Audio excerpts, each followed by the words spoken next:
Hello দর্শক, আসসালামু আলাইকুম। আপনারা সকলে কেমন আছেন? আশা করি আপনারা সকলেই ভালো আছেন।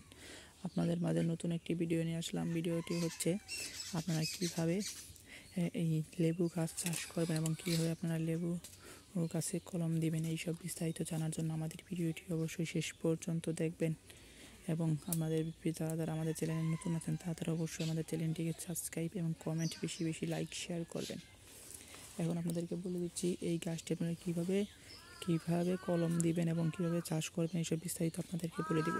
দেখতেই পাচ্ছেন আমরা কিন্তু একটা লেবু গাছ চাষ করেছি। এখন আপনাদেরকে এইটা বলে দিব।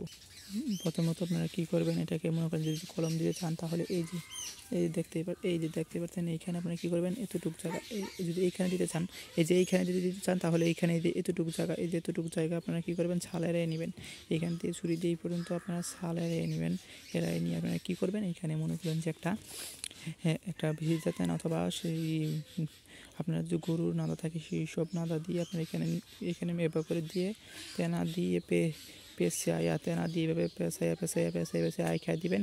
রেখে তারপর আপনারা কী করবেন, এটাকে মনে করেন যে শেষ তেনা দিয়ে রেখে মনে করেন যে প্রতিদিন সকাল বিকাল আপনারা পানি দিবেন। পানি দেওয়ার পরে দেখবেন যে ওই তেনার উপর দিয়ে একটা একটা করে মনে করেন যে শিকড় বের হচ্ছে। সেই শিকড় যখন বের হবে তখন দেখবেন যে একটা শিকড় না অনেকগুলো শিকড় বের হবে, চারোর মধ্যে এইখান থেকে সবখান দিয়ে শিকড় বের হবে।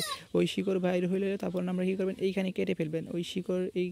এতটুকু তো কলম দিলেন না, তারপরে এখানে কেটে আপনারা কী করবেন, ভালো একটি জায়গার মধ্যে নিয়ে এই লেবু গাছটাকে ভালো একটি জায়গার মধ্যে পরিষ্কার একটি জায়গার মধ্যে যেখানে ওত পড়ে সেখানে আপনারা নিয়ে এটাকে গেড়ে দেবেন। দেখবেন সেখানে কিন্তু গেড়ে দেওয়ার পরে প্রতিদিনই সকাল বিকাল পানি দিতে হবে। পানি না দিলে কিন্তু গাছটি মরে যাবে।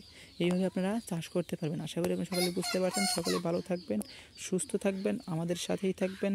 পরবর্তী সময় আবার দেখা হবে নতুন কোনো ভিডিও নিয়ে। আশা করি আপনারা সকলে ভালো থাকবেন। আসসালামু আলাইকুম।